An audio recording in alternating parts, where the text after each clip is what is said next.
Today is the oral argument before the U.S. Court of Appeals for the District of Columbia Circuit for Donald Trump dealing with the issue of whether he was immune with regard to statements he made during January 6th while he was president.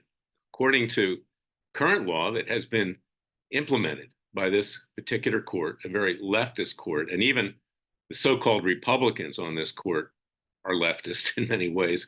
In fact, hearing this case today is Judge Karen Henderson, who was appointed by Bush the dad. She's almost 90 years old. She's at the point of senility. And then you've got two Biden appointees sitting next to her. Trump is making this argument basically for delay. He didn't want to go directly to the Supreme Court, so they argued that it should be decided first by the D.C. Circuit. But his lawyers obviously knew that the result would be negative in the end, and it will be negative. They're not going to make a ruling today. They're just listening. And they're pretending to give Trump a fair shake. But of course, he's not going to get a fair shake. It's going to be a sham. As Woody Allen says, a mockery of a travesty of two mockeries of a sham of a travesty of a mockery. That's what it is. This court is a complete mockery, generally speaking. They've been rubber stamping the convictions ripe with forced confessions of January 6 peaceful protesters.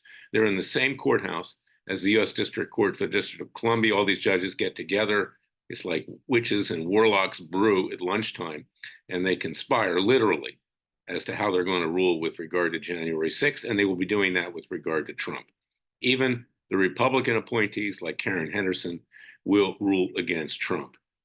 And what is interesting about this case is that when I had a lawsuit, as I said in our radio show last week, against Hillary Clinton, when she was using a private email server to communicate while she was Secretary of State, a private email server that was unauthorized, prohibited from use, which even James Comey, former FBI director, corrupt as he was, admitted was hacked by 7 adverse powers, is that obviously once hacked, the terrorists who ultimately killed Ambassador Chris Stevens at Benghazi and my client's 2 sons, Ty Woods and Sean Smith, who obviously found them by virtue of hacking Hillary's email, which was an unauthorized server. I brought a lawsuit for wrongful death on behalf of the parents of Ty Woods and Sean Smith against Hillary Clinton. I also brought a case for defamation because Hillary had defamed these families while she was no longer Secretary of State and running for president, and the case was dismissed based on immunity. Hillary was not even immune. What she was doing was outside of her authority. And so therefore, any decision which is made with regard to Trump, of course, the standards are different. If you're Trump or somebody like Larry Klayman or whoever, you can know which way it's going to go. But if it's Hillary Clinton, you can guess it's going to go in another direction. So I'll be repetitioning the court to open up the Clinton case just to see their reaction.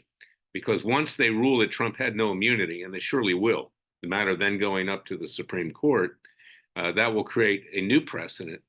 The precedent or the doctrine of stare decisis will no longer apply in many respects, which means courts don't have to follow their past decisions. So stay tuned on what's happening in this regard, because what's happening at the U.S. Court of Appeals for the District of Columbia Circuit today is just simply for show. It's not for dough. It's a complete sham and a mockery of the legal system, because this court is compromised and corrupt to the core. Let's talk about another game that's being played. That's the impeachment of Alessandro Mayorkas by the Republicans. They're impeaching him because of the open borders, because he refuses to enforce the law. Well, why are they going against this clown, this idiot, this useful idiot, rather than Joe Biden? So you have to ask yourself that question. And by asking that question, you arrive at a conclusion that the Republicans are just doing this to rough up Biden and Mayorkas, that they have no intention of shutting the border. It's become a political game. And if you're going to go for the guy who's really responsible, then impeach Joe Biden. They already have enough to do that. And we have enough to carry out our convictions against Joe Biden. And he was sentenced to 20 years for bribery from communist China, Russia, and Ukraine, and negligent homicide in Afghanistan.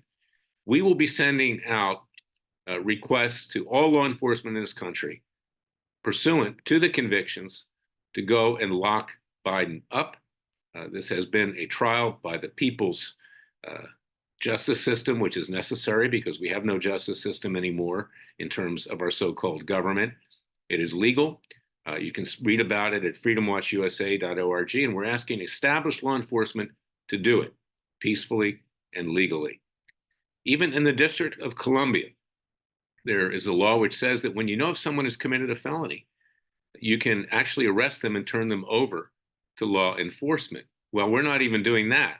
We convicted Biden, and we're asking established law enforcement to go arrest him, the sheriffs, and of course, the police chiefs in District of Columbia and around this country to take action. This guy who gave a speech yesterday in South Carolina claiming that the biggest problem is white supremacy. And that Trump is behind it and conservatives are behind it. And this is the left. When you watch MSNBC or you watch CNN, you can see how they lie, how they smear, how they make arguments. Years ago, Ann Coulter wrote a book, How to Talk to a Liberal If You Must. Well, it's beyond even talking to liberals at this point.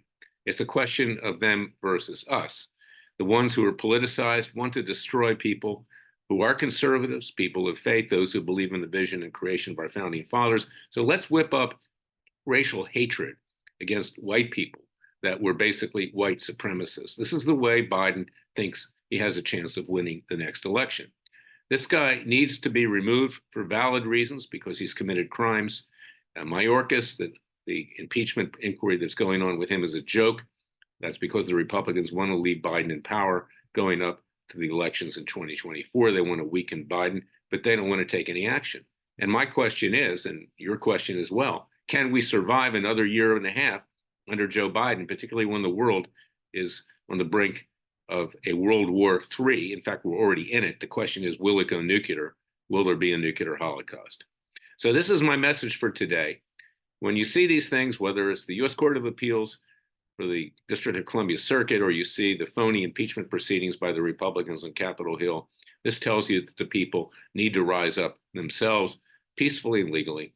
And January 6th was just such an event, 90% peaceful and legal. And the Biden administration can't tolerate that. The Republicans do nothing about it. And we, the people, are left defenseless. That is why you need to go to freedomwatchusa.org, join our cause, contribute with tax-deductible contributions. We are your Justice Department. We will protect you, and we will save this country with your help. Uncle Sam needs you. Freedom Watch needs you. So please support Freedom Watch. Many of our donations now are being siphoned off by Republican fraudulent fundraising. People are confused. They don't understand the Republicans are not working for them. They're actually working against them. Thank you for listening to me. Go also get my book, It Takes a Counter-Revolution, Wake Up America. Read it, but it's not enough to read it. Join us to take action. Go to freedomwatchusa.org.